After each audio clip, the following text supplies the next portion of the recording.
Look at this guy, this man from Plateau State. You understand? He said the bandit and the terrorists are not going to stop buying people or killing people. That he has now realized that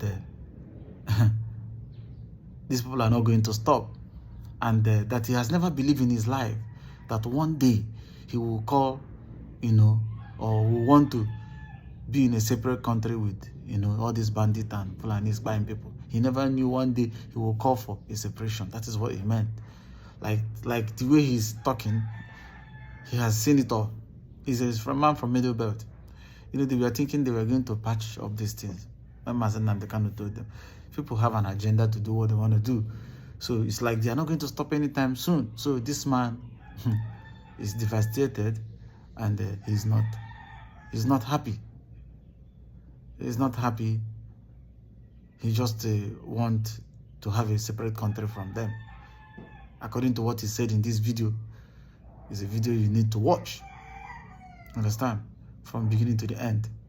It makes a whole lot of sense. People are beginning to get tired. People are beginning to realize the truth. Sometimes when somebody tells you the truth, you won't know until it gets to you. So you don't get to the man. Now he has realized that it is time to call a spade a spade. He has seen reality now. Now his eye has opened. Watch. Yeah, hello friends. A lot of things are happening in Nigeria, and it's quite heart-wrenching, so extremely disturbing. It looks like these people will never ever stop. And of course, there's nothing that will indicate that more than the fact that instead of this guy to act, they went as far as coming to the United States to contract lobbyists, the DCI lobby group, to help in polishing their image. Because like we keep saying, the best way to polish one's image is to act, But these guys, for the fact that they are contracting over 9 million, they are contracting the DCI for over $9 million for just a year, the highest ever that the DCI group has ever gotten. It's an indicator of the fact that they are not ready to stop. So we're in for a very long thing.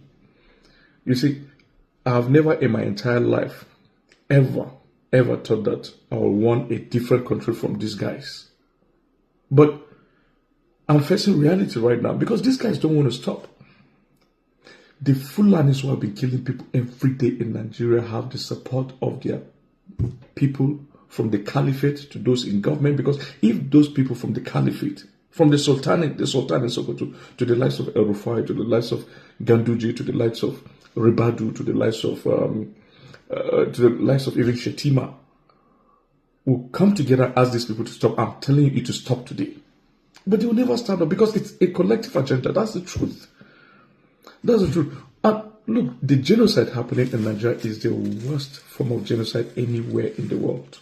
The worst form of genocide anywhere in the world. And that is why the official records captures it that out of every 10 Christians killed in Nigeria, 7, out of every 10 Christians killed in the world, 7 are Nigerians.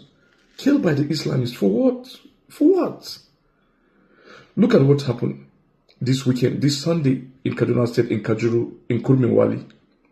3 churches were raided by Fulani terrorists, and 177 persons were abducted, kidnapped. 11 escaped. And right now, the Fulani terrorists are with the abductees in the forest, the Christian abductees, straight from the church.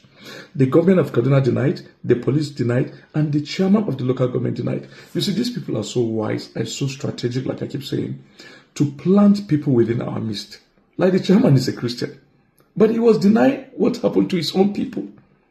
So these people, these Fulani Islamists, have planted people all over, our own brethren. If you come to Benue State, from the state government level to the local government, they've infiltrated, they've planted so much people.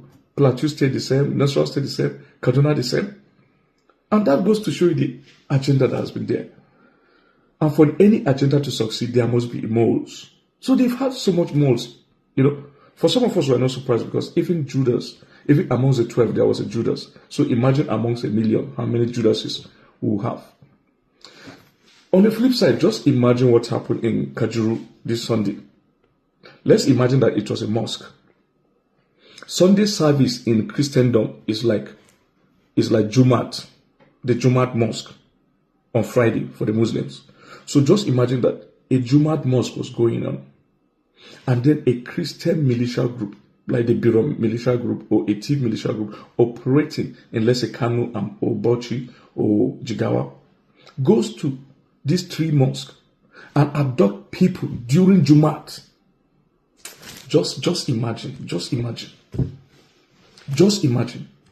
The Islamists who will call this the worst genocide ever recorded in the history of mankind.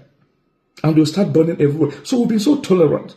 You see, people like, I know how many Muslims friends I've lost because they say, oh, fam, we thought you are not like this. I've never been like this, but I've been on the defensive. I've seen my community become destroyed. I've seen people I grew up with completely being killed for nothing in their own land. Fulani do not belong to Benue State, for instance.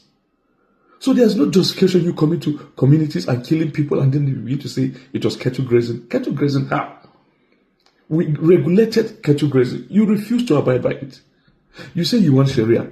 In Nigeria, look, we are a secular state. I keep mentioning this example that Senegal is 95% Muslim. But there is no Sharia. We just watched what happened in Morocco recently, the tournament, the AFCON. You could see Moroccan ladies in the stadium with their hair free. That is a free society. Religion should be private. Hijab does not originate from Islam. It started right from the Jewish period up to Christianity. But, they feel that Christian ladies do not are wayward. No, it's because the